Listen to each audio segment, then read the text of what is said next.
Chinese Garter is a game requiring flexibility, adjust, and coordination. Is a famous game for Filipino kids, most particularly among young ladies amid their elementary years. The game rotates around the normal garter around a few yards in length, which be bought from sewing stores and around 20 pesos or less. This is the way the game played.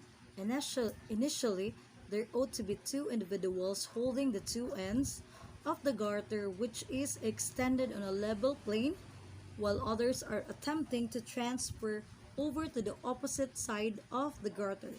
The primary objective of this game is to crosswise over the garter without being tripped.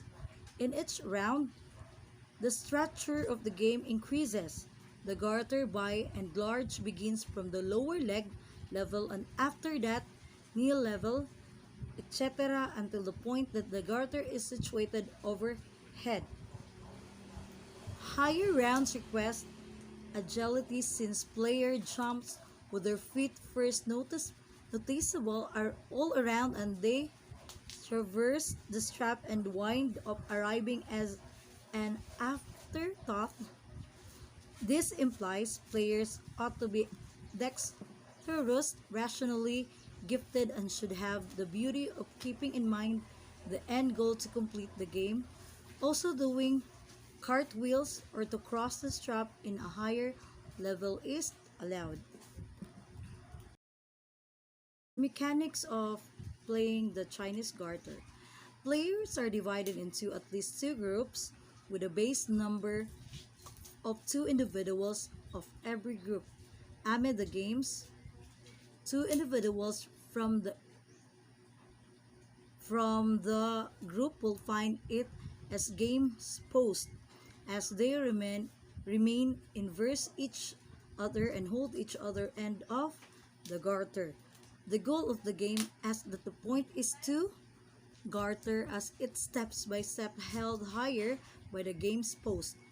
Much the same as in the game 10-20, each group likewise has its own team leader, all the more ordinarily known as the mother.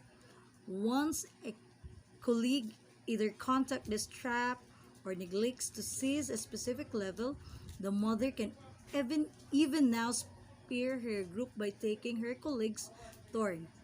Inability to do as such will prompt the groups end by making them the new game post and will take the game back to the primary level. The Chinese Garter game is generally subdivided into 10 levels, more often than that. Notwithstanding, the player must choose for their coveted number of levels for their game. Here is a case of the levels being utilized to give you a thought of the game.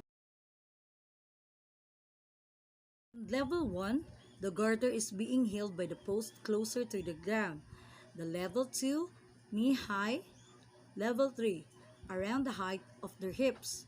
Level 4, waist high. Level 5, chest high. Level 6, shoulder high. Level 7, head high. Level 8, at the tip of the head. Level 9, a couple of inches over the head. Level 10 is also known as the father-mother jump, as high as a child, raising his arms high on tiptoe. Shall we have breakfast together?